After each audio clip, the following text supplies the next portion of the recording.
Hello, brothers and sisters in Heartdwellers family.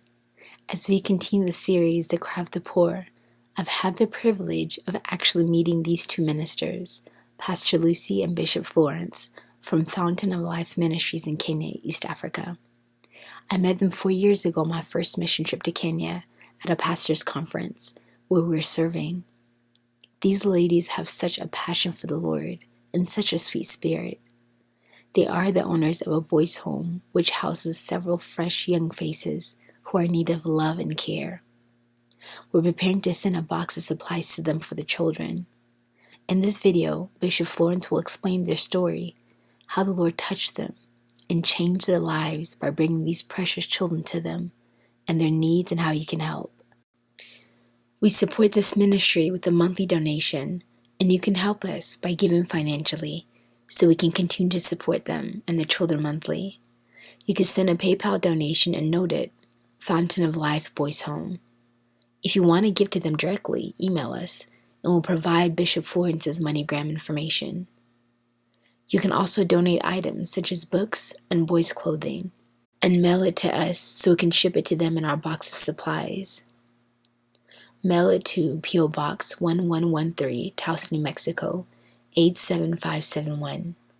Thank you, family, for your generosity. And most importantly, keep this ministry in prayer.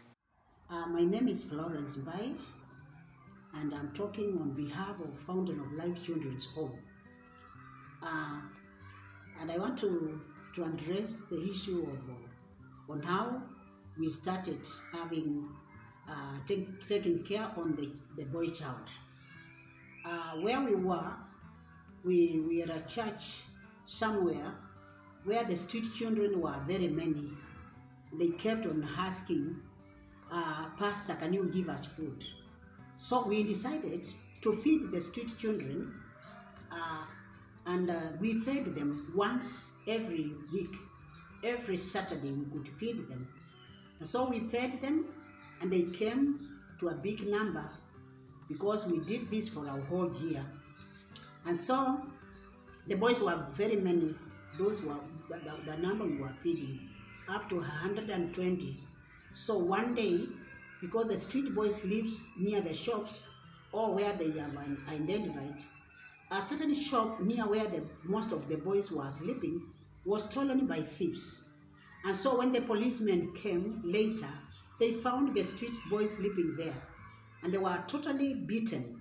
So when they were beaten by the police, they ran, they looked for a safe avenue, and so they came to church.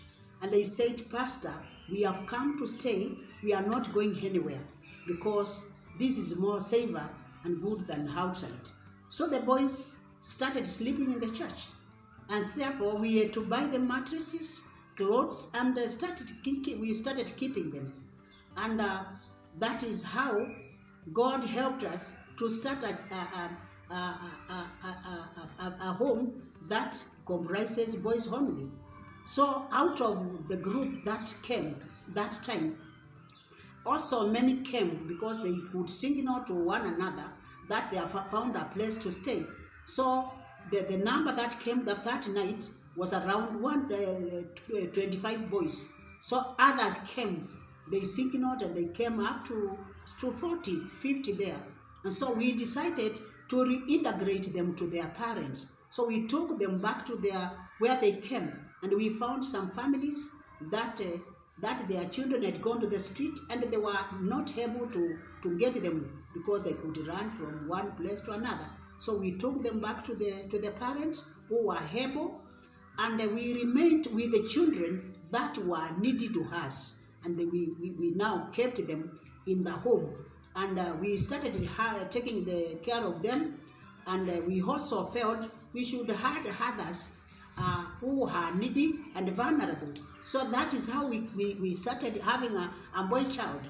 Not that we hate girls, but having street children, you cannot mix them with girls. It can be very bad, it can be very hectic. So we started having the boy child, and we also felt it was God-led, because many people in Kenya, they take care of the baby, the girl child, mother, and the baby, and the boy child is mostly neglected. So you find not many people would want to keep boy child, and especially from the streets. So we said, God has directed us to keep the boy child. For the last almost 18 years, we have been taking care on the boy child. And we thank God because the boy child has found a safe place, a safe home where they are taken care of, where we educate them, where we keep them, we mentor them, and they become good people. So that is how we started the home for the boy child. And God is helping us. We still have them right now. Many those big ones, they have gone to high school, and we have small ones now whom we are taking care of. Our children home ranges from 4 years to 16 years, and that is the number we keep. And therefore, that is how we are. And may God bless you. That is the story of Fountain of Life. God bless you, and bye-bye. These are the beds where our boys sleep.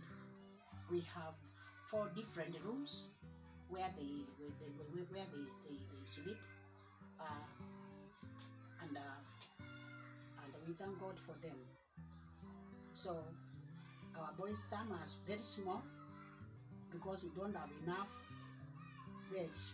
They share two small boys. They share one bed, so that every child is okay, and we thank God for that.